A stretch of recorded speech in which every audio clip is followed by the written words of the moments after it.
Salam alaikum, Azul Filaouen, bonsoir. Encore une fois, la question de la reconnaissance et de l'officialisation de la langue tamazight ne revient de plus belle.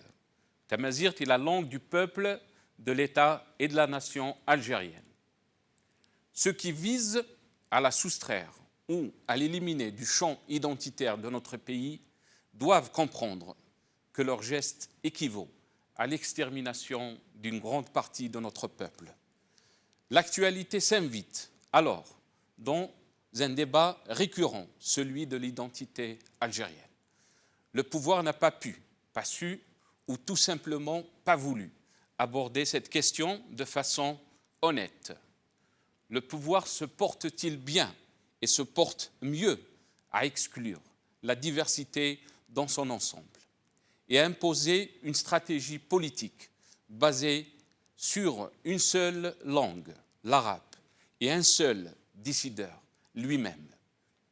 Veut-on créer la confusion à mettre face à face dans un affront d'identité arabe et kabyle? Pourquoi le mouvement amazigh et les manifestations qui se veulent pacifiques sont systématiquement marginalisées et réprimandées autant de questions que toute la société algérienne est en droit de se poser aujourd'hui? L'absence des partis d'opposition, de l'élite algérienne, de la question amazigh inquiète profondément le peuple. Pourtant, nous retrouvons toutes ces forces à chacune des élections électorales. L'absence de réponse de la part des autorités face à une montée du mouvement amazigh et les difficultés qu'éprouve l'Algérien à tous les niveaux prouvent une fois encore que le système soit à bout de souffle. Seul un changement radical de ce système, à travers l'ouverture du champ politique avec toutes ses composantes, le respect des droits de l'homme et une vraie justice basée sur le respect de la loi, qu'on pourrait dire que la mazirité et toutes les revendications des Algériens pourront se réaliser. Le peuple tout entier ne réclame que son droit s'auto-représenter et de construire une digne et fière société qui se veut unifiée et basée sur les trois grands piliers de la nation: amazirité, arabité, islamité. Il est cependant de l'intérêt de toute l'Algérie et de son peuple pour que le pouvoir se réhabilite en réhabilitant et en assumant pleinement l'identité arabo-amazigh de la nation et de l'État algérien.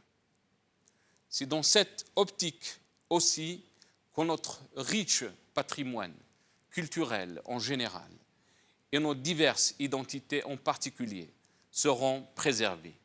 Seule condition pour la construction d'un État de droit prospère et démocratique à la fois. Aujourd'hui. Algérie patriotique. Le FLN accuse l'opposition d'attiser la rue en Kabylie, par Hani Abdi. Jeune Afrique. Algérie. Comment un amendement de loi sur le tamazight a rallumé la contestation en Kabylie, par Farid Alilat. Réflexion DZ. Suite aux émeutes sur le camp, l'université de Bouira fermée jusqu'à nouvel ordre, par Ismaïn. Tamazight, l'indifférence des uns et l'absence des autres. C'est le titre de notre émission aujourd'hui. J'ai l'honneur avec moi dans le plateau, M. Brahim Younsi, ancien cadre du MDA. Merci Brahim Younsi d'avoir accepté notre émission. Bonsoir aux téléspectateurs et merci pour votre invitation. Merci, c'est Brahim. Aussi Saïd Aknin, militant des droits de l'homme. Bonsoir Saïd. Bonsoir Nassar, bonsoir M. Younsi, bonsoir aux téléspectateurs, je vous remercie pour l'invitation. Merci beaucoup. On va continuer donc avec Tamazight, ce mouvement qui est en train de prendre de l'ampleur. Plusieurs questions se posent sur l'élite, comment je l'ai posé aussi dans mon intro. Elle est où cette élite? Où sont les partis d'opposition? Sibrahim, la question est à vous. C'est récurrent. C'est récurrent. Les élites ont toujours été absentes, quelle que soit la question qui se pose, hélas. Et les partis politiques, ou ceux que l'on appelle les partis politiques de l'opposition, aussi. Quand la société s'embrase comme elle s'embrase, elle recule, elle se fait aux abonnés absents. Elle est aux abonnés absents. Mais c'est très souvent. Quand le peuple bouge, l'opposition n'est jamais là. Et même les partis qui, traditionnellement, sont porteurs de cette revendication de la majorité, nous ne les voyons pas. Ils sont absents. Ils sont aux abonnés absents également. C'est un gros problème avec les partis politiques ou dits politiques et avec nos élites. Hélas, nous avons vécu une décennie rouge. Nous n'avons pas vu l'élite défendre les opprimés, contester l'injustice. D'abord l'injustice électorale, ensuite l'injustice qui frappe la population. Elle a toujours été absente. C'est son habitude, c'est son ADN, c'est d'être absente des problèmes qui préoccupent, des problèmes qui concernent la population algérienne. Pourquoi, Sibrahim, d'après vous, pourquoi cette absence? Alors qu'on voit là un mouvement qui est en train de prendre de l'ampleur, un mouvement pour une cause que presque tous les Algériens demandent ce droit à la majorité. Parce que, tout simplement, je pense que cette élite s'éloigne de plus en plus des revendications populaires. Et ensuite, je pense que cette élite ou que les partis politiques pensent qu'il s'agit d'une manipulation. Or, il y a une revendication qui date depuis des décennies. C'est sur la question plus que la reconnaissance, de la promotion, de la concrétisation d'un article constitutionnel. Est-ce que cette langue, qui est aujourd'hui une langue nationale et officielle, doit avoir droit de cité, doit être enseignée non pas seulement dans une région, parce qu'elle n'appartient pas exclusivement à une région, elle appartient à l'ensemble de la communauté algérienne, à l'ensemble, elle doit être enseignée sur l'ensemble du territoire. Cela fait 20e mois que la Constitution de 2016 est entrée en vigueur. 20e mois. Mars 2016, nous sommes en décembre 2017. Mais la loi organique qui doit organiser le fonctionnement de tout cela n'est pas encore étudiée. C'est quand même ahurissant. Moi, je suis sûr que le président de la République ne m'entend pas, il ne m'entendra pas, ne m'écoute-t-il peut-être pas. Mais c'est aujourd'hui, devant cette assemblée Godillot, devant ces députés, je mets des guillemets, des députés Godillot, bon, même si le débat a eu lieu pendant le débat sur la discussion sur la loi de finances. La loi de finances 2018. Donc, ça peut paraître anachronique. Néanmoins, un député, quelle que soit sa couleur politique, quelle que soit son appartenance politique, propose un amendement, un additif. Bon, sur cette question-là.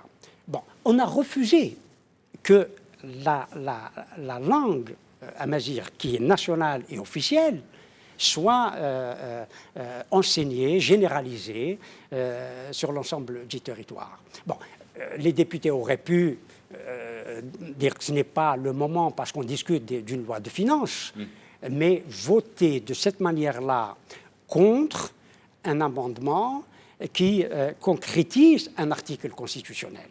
C'est quand même une hostilité déclarée, manifestée aux porteurs de cette langue et de cette culture. Voilà le problème. Ça veut dire que cela apparaît à la population, il y a l'ensemble de la population. que le pouvoir en fait une espèce d'instrument. Je te donne formellement les choses. Le pouvoir dit, mais les experts n'auraient pas terminé leur travail, c'est-à-dire que je suis dans la raison, et vous êtes dans les sentiments. Vous n'utilisez que le sentiment. Alors que moi, je suis dans la raison parce que les choses ne sont pas encore mises sur place pour pouvoir élaborer cette loi organique. Ce qui est totalement faux, parce que le pouvoir ne met pas les moyens nécessaires aussi pour que cette langue, 21 mois après sa reconnaissance comme langue nationale et officielle, puisse être entrer dans la concrétude, à la fois dans l'enseignement, à la fois dans l'administration, parce qu'elle est officielle, etc. etc. C'est cela qu'utilise le pouvoir. Et l'article de la Constitution, l'article 4 de la Constitution, est tellement, j'allais dire, jésuitique, passez-moi l'expression, que finalement, on a le sentiment qu'il n'a pas envie de faire de cette langue une langue officielle. Vous pensez donc que c'est de la poudre aux yeux? C'est l'impression, effectivement. 21 mois après, on ne commence même pas le débat pour élaborer la loi organique sur la langue amazigh. Saïd, qu'est-ce que vous pensez donc à cette question qui revient ces jours-ci par rapport à l'élite? L'élite, elle est où par rapport à ce mouvement qui est en train de prendre de l'ampleur? D'abord, il y a un grand homme qui vient de partir. Un homme dont l'histoire se souviendra de son histoire. C'est Gilbert Meunier. Je profite de l'occasion pour présenter mes condoléances à sa famille. Aussi à toutes ses familles, à la fois sa famille biologique, mais aussi à ce peuple qui, pendant très longtemps, a vécu sous les affres de la nuit coloniale qui a duré plus d'un siècle. Mais aussi, aujourd'hui, j'ai réfléchi avant de venir. J'étais un peu fatigué, un peu malade. Je me suis dit, ma présence, non pas simplement en termes physiques, mais aussi en termes d'expérience, pourrait éventuellement être utile. Dans quel sens? Dans le sens où, aussi, je rends hommage aux enfants qui ont été assassinés par balle explosive en 2001. C'est une dérive dont l'histoire se souviendra d'un pouvoir totalitaire, illégitime et criminel.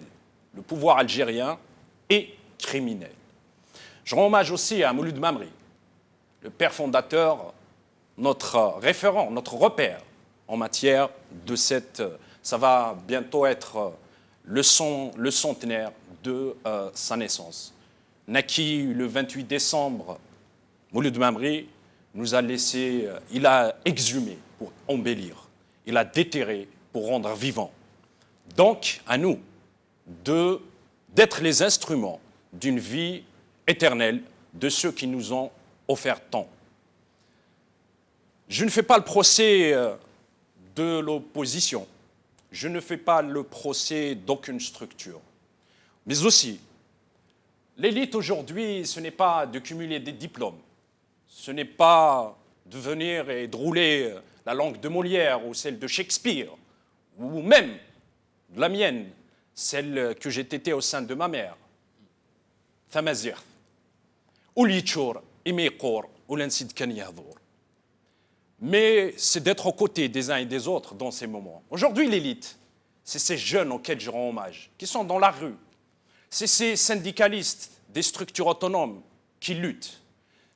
Et c'est tous ceux qui voient un brin d'injustice et qui ne se taisent pas et qui vont contre vents et marées, au risque de leur vie, au risque de leur santé, porter secours pour lutter contre l'injustice. Voici pour moi l'élite. L'élite aujourd'hui, ce n'est pas d'avoir de l'argent, parce qu'il y a une certaine forme d'élite à ce niveau. L'élite aujourd'hui, ce n'est pas d'impressionner avec un savoir accumulé, un savoir livresque accumulé. Mais l'élite aujourd'hui, c'est d'être là, justement, et pas simplement être là, mais aussi éviter les dérives. Nous avons vécu des dérives. La première des dérives, c'est le crime fondateur d'Aban Ramadan. Et depuis, il y a des crimes physiques, beaucoup de crimes physiques, mais aussi il y a des crimes symboliques. L'un des crimes symboliques, c'est de faire le déni identitaire. C'est d'essayer de faire croire qu'effectivement la légitimité passerait éventuellement par une assemblée croupion. Non, la légitimité, elle est là, elle est réelle. La légitimité, ce n'est pas un article de loi. La légitimité, bien qu'on sait, moi, quand il y avait eu le vote sur cette constitution, illégitime. Illégitime.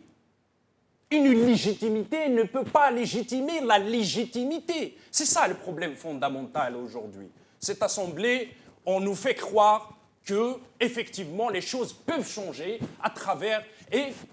Mais il n'y a pas de volonté politique. Ce qui fait défaut, c'est que les lois peuvent exister, mais il n'y a pas de volonté politique. Et quand la loi existe et qu'il n'y a pas de volonté politique, c'est ça qui donne la marge de l'instrumentalisation. Et l'instrumentalisation, quand justement le pouvoir s'enrhume, le peuple tousse. Quand il y a un petit mouvement clanique dans le sérail, il y a un séisme parmi le peuple et nous l'avons vécu à plusieurs reprises. Nous mettons en garde le pouvoir, nous mettons en garde Bouteflika, nous vous mettons en garde la présidence, nous mettons en garde le commandement militaire, que le sang de nos enfants ne va pas être versé cette fois-ci. Nous sommes les garants de la vie, nous aimons la vie. Comme dit Mouhia, Tamazigh, c'est d'être vivant. Tamazigh veut ses enfants vivants. Nous, on veut nos frères, on veut nos enfants vivants. Quant à cette histoire d'amendement, l'amendement, Nadia, c'est une... J'ai fait du syndicalisme pendant 7 ans avec elle.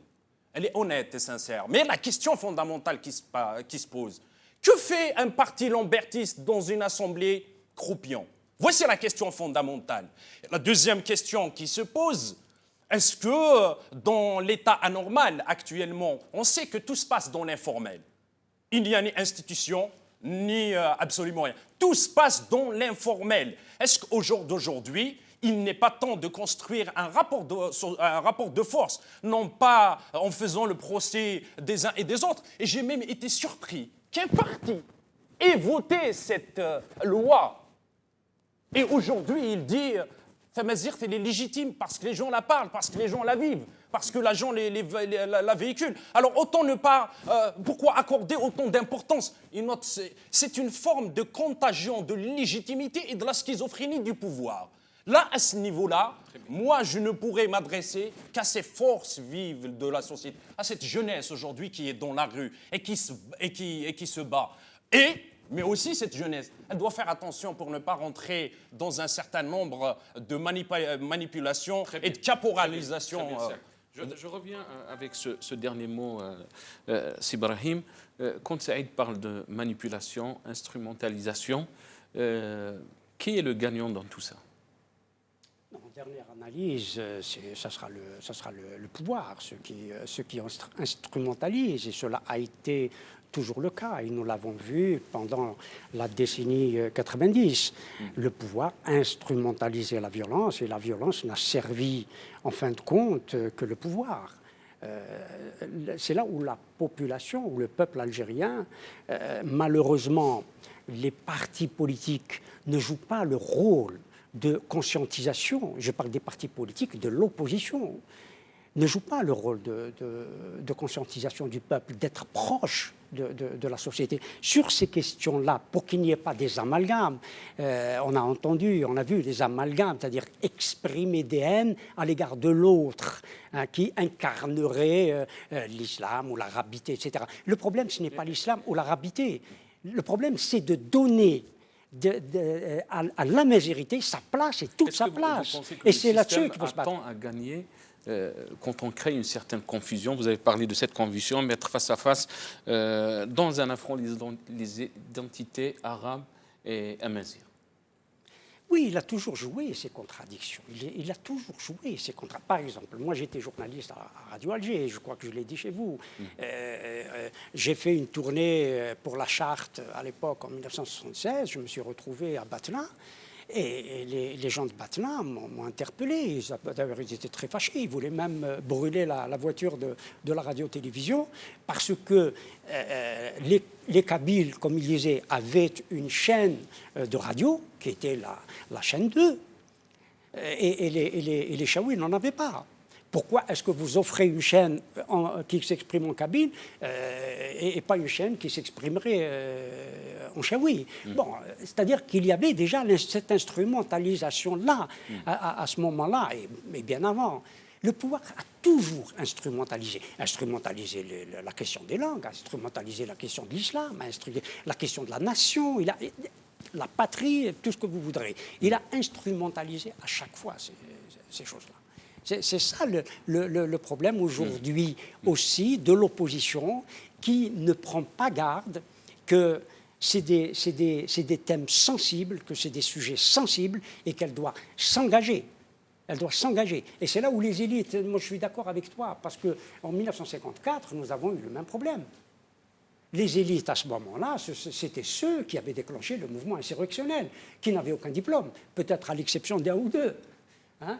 Voilà, c'était si on fait leur cursus, on va voir, on peut les citer. Mais bon, il n'y a pas besoin. Ce sont ceux-là, ces 6 ou ces 9 ou ces 22 qui étaient soit ouvriers, soit petits employés, etc., qui ont mené l'insurrection. Ils ont joué le rôle de l'élite, le rôle que devaient jouer les élites ont suivi. Et elles voulaient récupérer après le pouvoir, et elles l'ont d'une certaine manière récupéré, hélas. Aujourd'hui, les élites, effectivement, ce sont celles qui bougent. C'est vrai, mais nous parlons de ces élites dans le sens que leur donne Benda, par exemple, hein, et d'autres, même Pareto ou Mosca. Bon, je ne vais pas aller dans ces choses-là. Bon, c'est ça, c'est comme cela qu'on... Nous, on essaie de définir, entre guillemets, cette élite-là. Mais les vraies élites, effectivement, ce sont celles qui sont en action. Parce que l'élite doit toujours être en action. Et on le voit ailleurs. Les élites sont toujours en action. Et les jeunes qui bougent jouent les élites. Jouent les élites sur cette question-là et d'autres. Très bien, très bien. Et Saïd, aucune réponse du système, des autorités, si on peut l'appeler ainsi, par rapport à ce mouvement. Pourquoi? Les réponses, c'est de niveau. D'abord, il y a la réponse officielle, celle qui consisterait à se dire, voici effectivement, nous avons tort et nous avons causé du tort parce qu'entre-temps, il y avait des hommes et des femmes qui ont été emprisonnés, torturés, arrêtés. Il y avait un malheur qui a été construit par faute de ce système, qui continue encore à bafouer toutes les identités et qui doivent être transcendantes.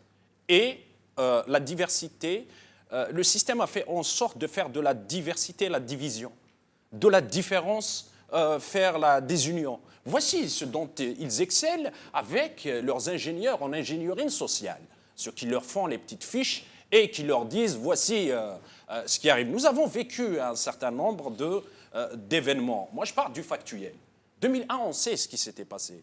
Il y avait un jeune, Guermah Massinissa, qui est de ma région, qui est un peu de ma génération. Il se fait assassiner dans une brigade de gendarmerie. L'enquête qui a été installée avait ouvert la piste qu'il y avait eu un ordre qui a été donné. Jusqu'à aujourd'hui, on ne sait pas c'est qui les commanditaires. On connaît la nature du régime. La nature du régime, elle est ce qu'elle est. Moi, je ne m'attends absolument pas à aucune réponse. Donner une réponse, ça serait de m'étonner. Moi, on connaît leur nature, on connaît leur ADN. Maintenant, la deuxième réponse, c'est qu'ils sont en train de rajouter de l'huile sur le feu. C'est que, à chaque fois qu'il y a des luttes claniques, à chaque fois qu'ils n'arrivent pas à trouver un consensus, il y a le peuple qui paye. Il y avait tous les assassinats politiques. Chabani, Aban, Et puis les 200 000 morts, les 20 000 disparus, et puis 88, 500 morts, et puis par la suite les 127 jeunes en Kabylie, et puis par la suite les crimes politiques, le terrorisme pédagogique. Les crimes politiques, c'est Hachani, c'est Matoblounes, et d'ailleurs, ils sont où? Elle est où la vérité sur tous ces crimes d'État? Halim Seli, elle est où la vérité sur tous ces crimes d'État? Et là, ce qu'ils vont faire, ils vont essayer de donner une réponse. La réponse, c'est quoi aujourd'hui? Et la dérive, où il pourrait y avoir une dérive. La dérive, c'est que aujourd'hui, ils sont en train de faire un abcès de fixation sur une région, une wilaya. C'est Bouira. Pourquoi Bouira? Parce qu'à Bouira, il y a un métissage millénaire.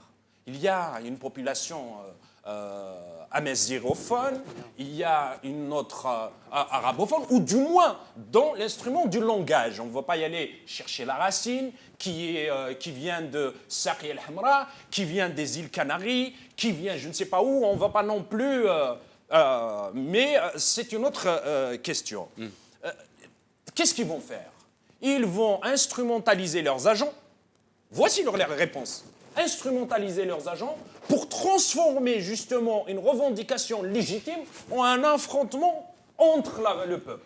C'est-à-dire le régime qui était censé être l'ennemi des deux va devenir l'arbitre entre les deux. Voici où il peut éventuellement gagner.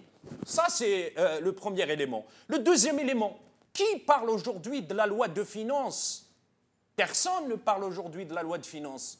Et la loi de finances, c'est celle de la paupérisation du peuple. C'est celle de... Avant, on nous demandait de serrer la ceinture, mais non, il n'y a plus de corps pour serrer la ceinture. Qui parle aujourd'hui? C'est-à-dire, la question de Tamazight est indissociable de la question démocratique et de la légitimité du pouvoir. Il y a un pouvoir illégitime. Ce pouvoir illégitime ne laisse aucune identité algérienne s'exprimer, s'épanouir et se développer. Ni l'arabe, ni l'islam, ni Tamazight, ni ce système bafoue tous les éléments constitutifs de l'identité algérienne. Sibrahim, la légitimité donc de Tamazight est indispensable à un système un changement de système, un système démocratique. Qu'est-ce que vous en pensez?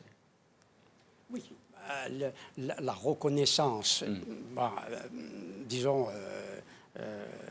de la majorité comme langue nationale et officielle, c'est déjà un pas. Aujourd'hui, il faut absolument que les choses rentrent dans les faits. La démocratie voudrait cela. Mais le problème, c'est Saïd vient de le dire, c'est que le système n'est pas démocratique. Et nous n'avons pas cessé de le dire.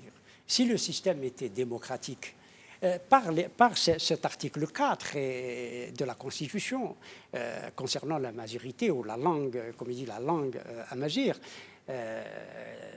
il verrouille encore plus les ressources, parce que c'est lui qui détient à la fois le problème et la solution. Il a verrouillé, toutes les ressources sont verrouillées. À partir de ce moment-là, il n'y a que lui qui peut déverrouiller les choses. Voilà le nœud du problème. Le système est fondamentalement antidémocratique. Le système, le point aussi qu'il a soulevé Saïd par rapport à l'arabe et le kabyle ou l'amazigh, quand on voit ce face-à-face, est-ce que vous pensez, parce qu'on voit aussi dans le système des kabyles qui sont dans ce système, Ouihia, Haddad... Oui, il y en a beaucoup, et on ne va pas tous les citer, mais il y en a énormément, ça y compris dans l'armée. Le problème aujourd'hui, moi je ne fais pas cas du pouvoir, je ne fais pas cas du système. Dans ce type de questions, parce que nous connaissons est-ce que les députés, entre guillemets, godillots, qui ont voté contre cet amendement, qui ont refusé cet amendement, que cet amendement figure dans la loi. Bien sûr, je le répète, c'est un peu anachronique, mais que cet amendement figure dans la loi de finances. Parce qu'elle demandait, je n'ai pas suivi les débats de l'Assemblée nationale populaire sur cette question-là, précisément, mais je pense qu'il s'agit du financement de la promotion de la langue tamazight. Je pense que pour lui dégager un budget, pour que les experts puissent travailler, pour que cette fameuse académie de la langue tamazight qui est mise sous l'autorité du président de la République, en tout cas c'est ce que dit l'article 4 de la Constitution, qu'elle puisse au moins travailler pour que les experts puissent avoir les moyens de travailler. Donc ça dépend effectivement du ministère de la Finance, des ressources qu'il faut mettre à sa disposition. C'est clair, les ressources n'ont pas été dégagées parce que la loi organique n'a pas été votée. Parce que la loi organique, c'est du bricolage. Mais la question de la légitimité, effectivement, se pose de façon cruciale dans ce pays pour l'ensemble des institutions et de la société. Ce que je veux dire, c'est qu'il ne faut pas exprimer de l'adversité, pour ne pas dire employer de mots forts, le rôle de l'opposition en principe. Parce que tu as raison, le pouvoir est en train de détourner l'attention. Pardon-moi, je te tutoie.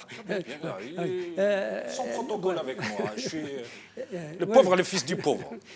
Donc, le pouvoir profite de ces rivalités, plus que des rivalités. Comment il profite, Comment il profite? Pendant ce temps-là, nous l'avons vécu, hein. Quand il a provoqué la guerre de 90, c'est à ce moment-là que les programmes d'ajustement structurel ont été votés, que les ajustements ont été mis en application, que le peuple, parce qu'il y a de la violence, il se serrait à triple tour la ceinture. Il profite de cela pour faire passer une loi de finances, et ça a été dit, qui construit, qui paupérise encore davantage la population, qu'elle soit berbérophone, arabophone, j'allais dire francophone. Il paupérise l'ensemble de la population. La pauvreté devient le lien de la majorité, de l'écrasante majorité de la population. À l'époque, c'était des considérations, d'autres considérations, l'islam ou la langue, etc. Aujourd'hui, c'est la pauvreté, c'est la misère qui devient le lien entre l'ensemble des Algériens, quelle que soit leur région, quelle que soit la langue qu'ils parlent, quelle que soit leur conviction politique. Parce que la pauvreté commence à unir.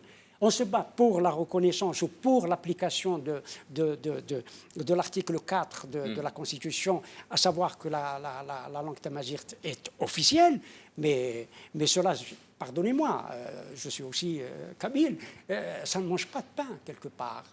Les Algériens ont aussi besoin de manger. Il y a la question de l'identité, bien sûr, qu'il faut exprimer. Il n'y a aucun doute à cela.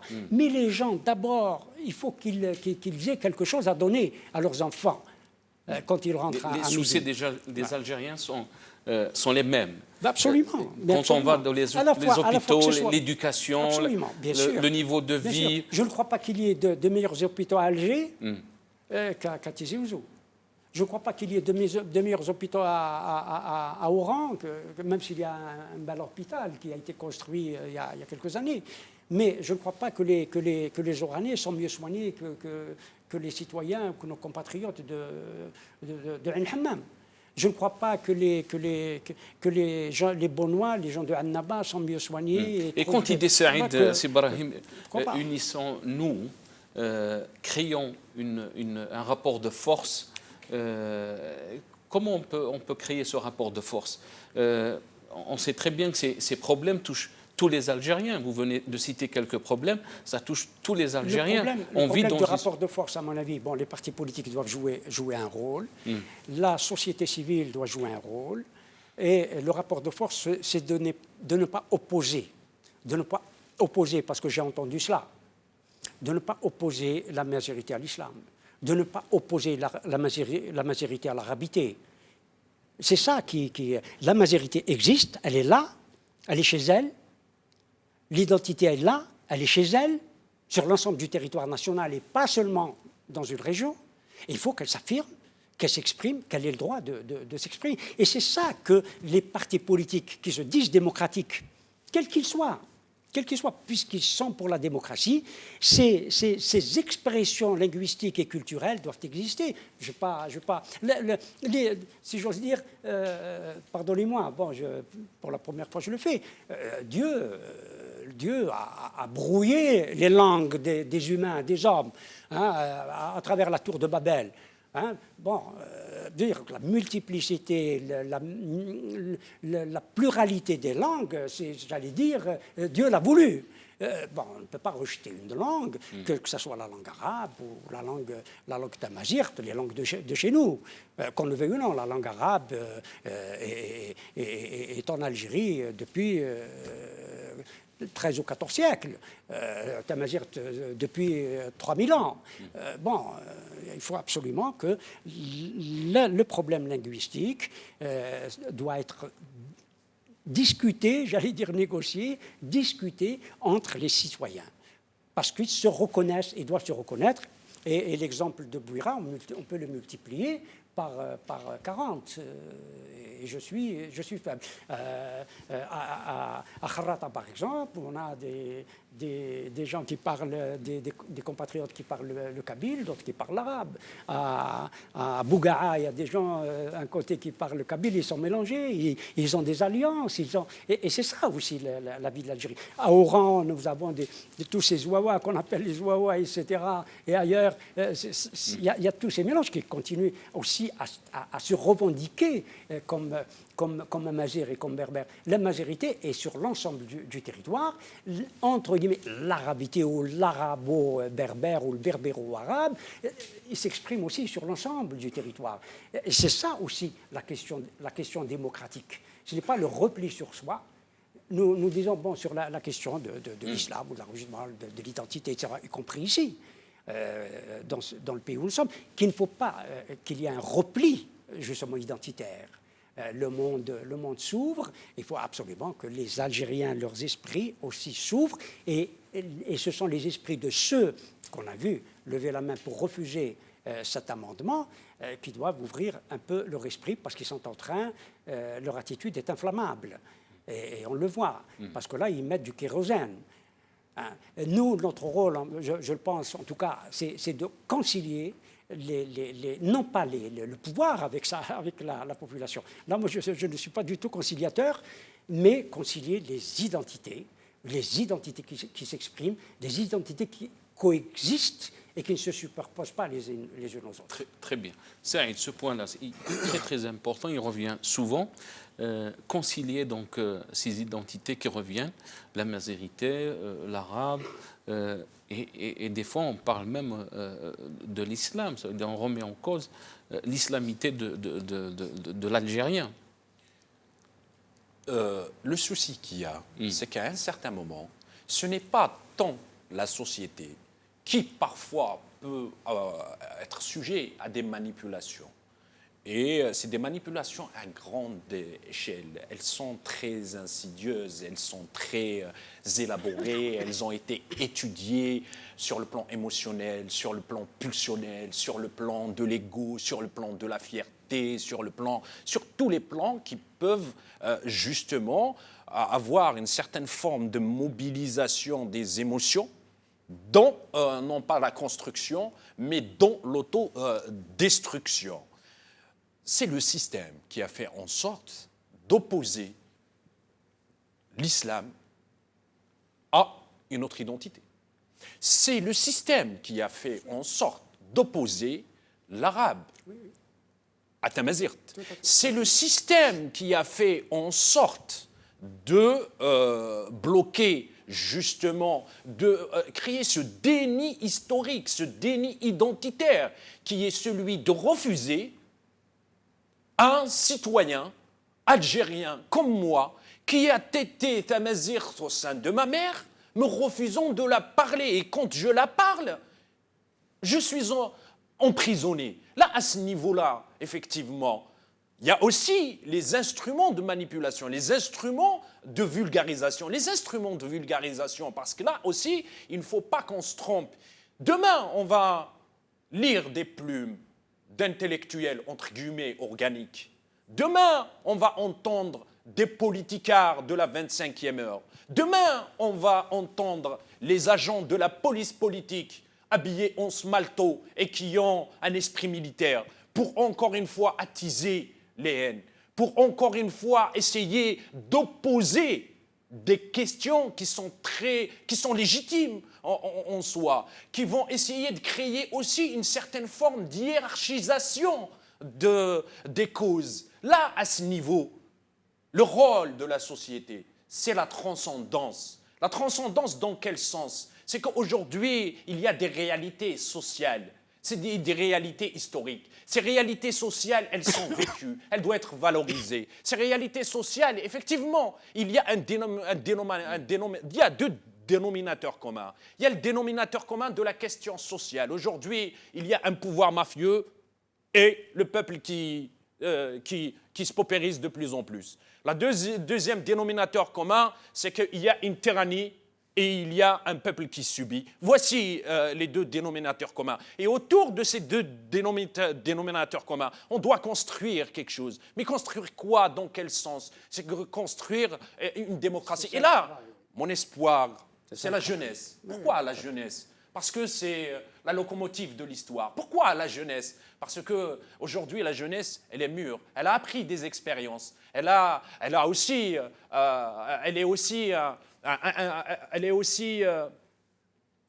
aussi aseptisée d'un certain nombre de manipulations qui, à un certain moment, ont opéré dans la société. Aujourd'hui, la question Tamazight, parce que l'Algérie tout entière, non seulement dans certaines régions, ils subissent l'injustice sociale, mais aussi l'injustice identitaire. Et quand les deux sont liés, ça fait trop. Ça fait de la dynamite, oui. Ça fait trop. Mais cette dynamite, aujourd'hui,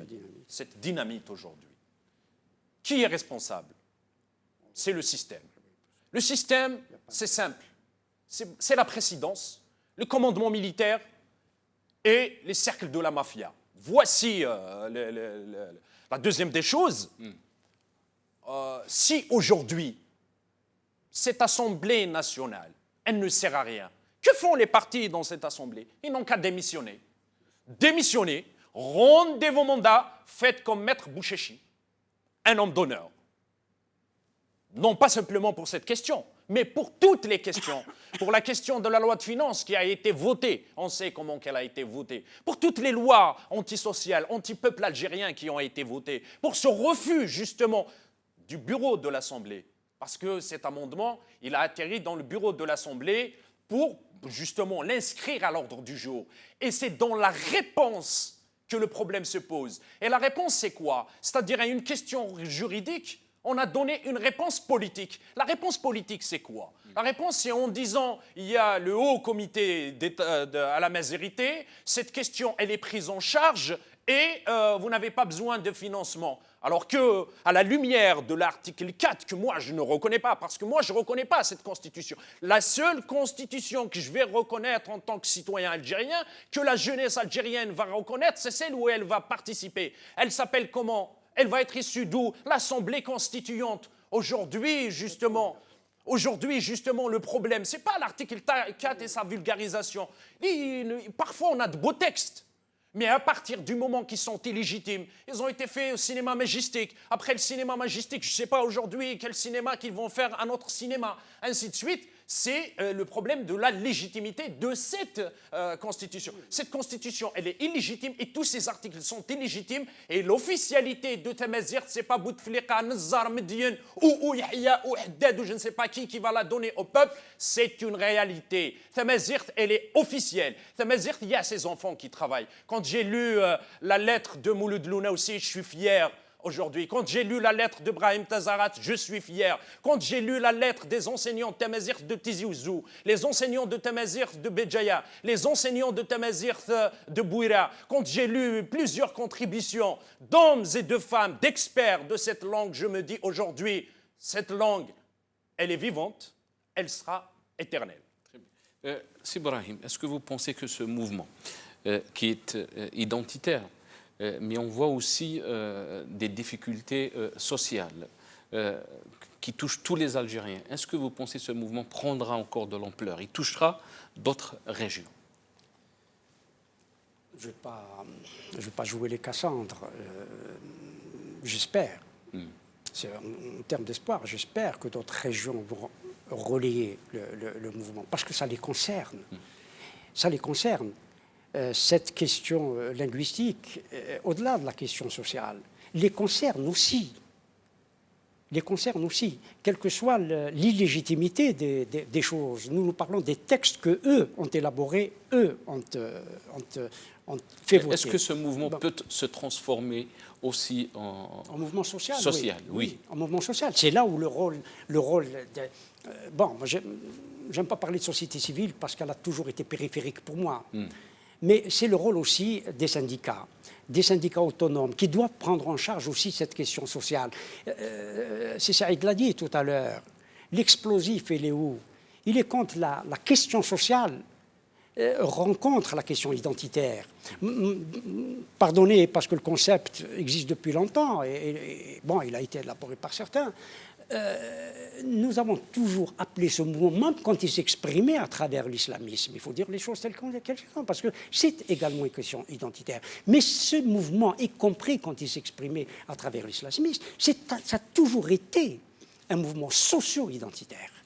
Toujours. C'est aussi un mouvement socio-identitaire qui s'exprime aujourd'hui. Il ne pose pas simplement la question de l'identité, bien qu'elle soit fondamentale. Et je sens et je ressens ta passion. Mais c'est un mouvement socio-identitaire également. Mais les mouvements identitaires, un moment ou un autre, doivent se rencontrer pour s'apaiser.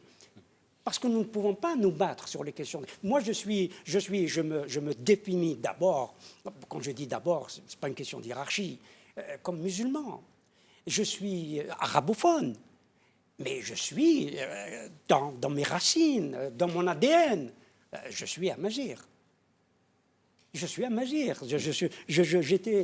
aussi tété la majorité. Hein? J'étais bercé à la majorité, aux chansons, aux histoires, etc. Bon, voilà. Je ne dis pas qu'il y a une synthèse, mais il n'y a ni schizophrénie, ni abandon de telle identité en faveur d'une autre. Essayer d'avoir une harmonie entre ce qui se passe parce que la question devient fondamentale aujourd'hui, dans la nation algérienne. Comment devons-nous la définir? Est-ce que ces trois dimensions que nous portons, j'imagine tous, se concilient entre elles, se rassemblent entre elles et vivent ensemble? Et c'est cela, le travail qu'il appartient à chacun d'entre nous, là où il se trouve. Il se trouve que nous ne pouvons strictement rien, hélas. Mais chacun, là où il se trouve, puisse cohérer ces trois dimensions, parce que c'est là dont il s'agit. Nous avons besoin de cette cohésion, mais une cohésion du bas. Si je dis du bas, de ces mouvements socio-identitaires, parce que les trois dimensions marchent ensemble, même si c'est un triptyque, mais ces trois dimensions marchent ensemble. Et c'est cela qui... Si je reviens à la déclaration du 1er novembre, il y a des concessions, et je parle de concessions, des concessions fondamentales qui ont été faites. La déclaration du 1er novembre parlait de... c'est pas de l'arabo-islamisme, mais de l'arabo-musulman. Hein, y compris dans la confédération, la république qui devait naître, c'était une république arabo-musulmane. Et parmi ceux qui ont déclenché le mouvement insurrectionnel, que ce soit parmi les 22, et j'en connaissais quelques-uns, et beaucoup sont morts, et parmi les 6 et les 9, j'en ai connu quelques-uns, qui étaient aussi des amazirs. Et certains, comme Hussein Aït Ahmed, s'est battu pour la majorité, a toujours défendu sa dimension amazigh, mais n'en demeure pas moins qu'ils ne se pensaient pas anti-arabes, au contraire.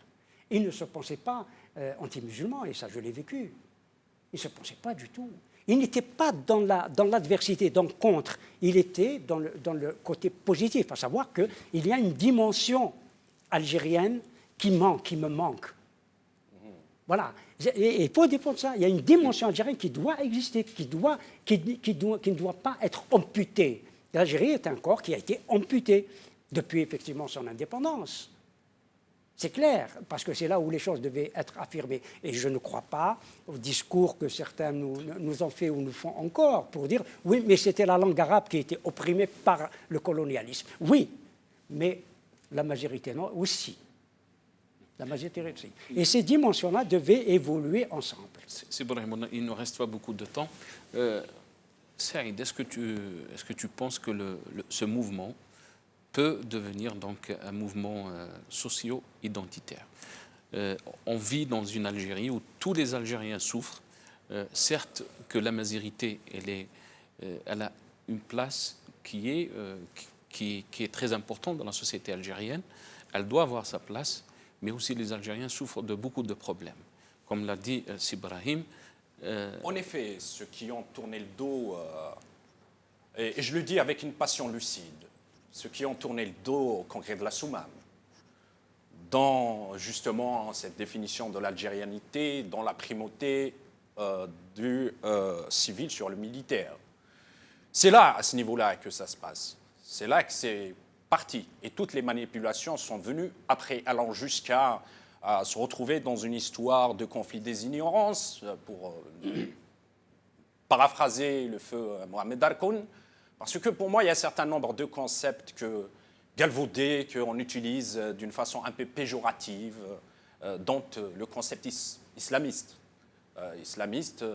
Je ne sais pas à un certain moment comment qu'on le définit et comment pouvoir lui donner un sens, surtout pas celui de l'Occident. Et à ce niveau, c'est plus dans le conflit des ignorances. Les questions identitaires sont des questions légitime. Pourquoi? Parce qu'il y a une réalité, il y a un pouvoir totalitaire qui lui refuse une existence. C'est une question légitime. Les questions sociales, aujourd'hui, quand on voit qu'il y a plus de 30% de jeunes au chômage, quand on voit qu'il y a plus de 5 millions de retraités en pauvreté, quand on voit que plus de 70% des travailleurs sont pauvres, quand on voit aujourd'hui que tous les éléments, tous les ingrédients d'une implosion sociale sont réunis. Aujourd'hui, on ne va pas faire une hiérarchisation, vous l'avez dit. Il y a des questions, elles doivent être posées. Mais elles doivent être posées dans quel cadre? Si le cadre était normal et légitime, il aurait pris en charge toutes les questions sans opposer l'une à l'autre. Si réellement il y a une assemblée constituante, l'Assemblée constituante, elle aurait donné des réponses à toutes les frustrations de la société. Si demain, il y a réellement le respect du peuple, on ne serait pas arrivé à une situation où justement l'instrumentalisation et les manipulations se retrouveraient dans le camp de ceux qui veulent nous créer des diversions. Quand on pose le problème identitaire, ils essaient de nous poser le problème social. Quand on pose le problème social, ils nous posent le problème identitaire. Et quand le problème identitaire il est posé, ils veulent nous ramener vers le problème confessionnel, comme l'histoire de Ghardaya. Et d'ailleurs, c'est ça, ils utilisent la stratégie du chaos constructif. Et le chaos constructif, il a été, ils l'ont essayé dans 3 régions. La Kabylie en 2001, Ghardaya, et maintenant ils veulent refaire la même chose. C'est pour cette raison que moi j'ai envie de lancer un appel. Un appel. J'appelle nos jeunes, nos enfants, nos frères à faire très attention. Ne répondez pas à la provocation. Ne laissez pas ceux qui agissent dans l'ombre vous faire oublier que vous êtes les dignes héritiers de Mouloud Mamri, de Mouloud Feraoun, de Kateb Yassine, d'Aban Ramadan, de Ben Mehidi, de Hussein Ahmed. Vous êtes l'espoir de l'Algérie. Vous êtes la locomotive de son histoire. Vous êtes l'avenir du rêve algérien. Rappelez-vous, comme le disait Mouhia, Tamazight a besoin de ses enfants vivants. On se bat pas pour mourir. On se bat pas pour devenir martyr. On se bat pour vivre. On se bat pour le bonheur de sa société. Tamazight est indissociable du combat démocratique. Elle est au cœur du combat pour la diversité culturelle. Elle est au cœur du pluralisme politique réel. Elle est au cœur du combat pour la construction d'une identité citoyenne transcendante. Le fils de Constantine n'est pas l'ennemi du fils du Tizi Ouzou, c'est son frère. Le fils d'Oran n'est pas l'ennemi du fils de Béjaïa, c'est son frère. Le fils de Lerwat n'est pas l'ennemi du fils de Bouira, c'est son frère. Le fils de Ghardaya n'est pas l'ennemi du fils de Tamnaras, c'est son frère. Le fils de Soukharas n'est pas l'ennemi du fils de Taher, c'est son frère. Toutes les composantes identitaires de l'Algérie font sa richesse. Être amazigh, c'est être libre. Être amazigh, c'est être un démocrate impénitent. C'est ce que nous a appris Mouloud Mamri, le repère immuable de la mazirité. Je rappelle aux décideurs autoproclamés du régime d'Alger, du régime algérien, qu'ils seraient entièrement responsables de toute dérive vers la violence. Vous, les décideurs autoproclamés du régime illégitime, arrêtez vos manipulations criminelles, arrêtez de vouloir jeter nos jeunes dans la gueule du loup. Merci Saïd, merci. Il ne nous reste plus de temps. Dernier mot, Sibrahim. J'ai regardé, parce qu'on parle de l'islam, j'ai entendu la mise en cause des références faites à l'islam sur le plan institutionnel. J'ai regardé toutes les constitutions de l'Europe. Toutes, sans exception. Bien sûr, il y en a quelques-unes qui expriment de façon claire la séparation des églises et de l'État, etc. Mais la majorité des constitutions européennes, non seulement font référence à la chrétienté, aux valeurs chrétiennes, quelle que soit la chrétienté, qu'elle soit évangélique ou autre. J'ai pris 4 types de constitutions. La constitution grecque, je demande aux gens de la regarder. La constitution du Danemark, où le roi doit appartenir à l'église évangélique luthérienne. La constitution grecque qui parle, la religion dominante en Grèce est celle de l'église orthodoxe orientale du Christ. Je prends la constitution de Malte. Malte, qui est une charte constitutionnelle élaborée en 1998, qui parle de l'ordre souverain militaire et hospitalier. L'ordre a pour fin de promouvoir la gloire de Dieu, etc. Je passe. La constitution hongroise, qui, dans sa profession de foi nationale, c'est ainsi que parle la constitution hongroise, qui commence par dire que Dieu bénisse les Hongrois, etc. etc. Vous n'avez pas le temps, mais j'incite les gens à regarder bon, bien sûr, ne parlons pas de la Grande-Bretagne, nous savons que l'anglicanisme est la religion officielle, etc. etc. Enfin, en tout cas de l'Angleterre, la religion officielle, etc. Bon, qu'on regarde les constitutions européennes. Merci beaucoup. C'est le mot de la fin. On est arrivé donc à la fin de cette émission. Je veux juste remercier mes invités. Sibrahim Younsi, ancien cadre du MDA, Saïd Dakni, militant des droits de l'homme. Je vous dis à vous, à la prochaine, Inch'Allah.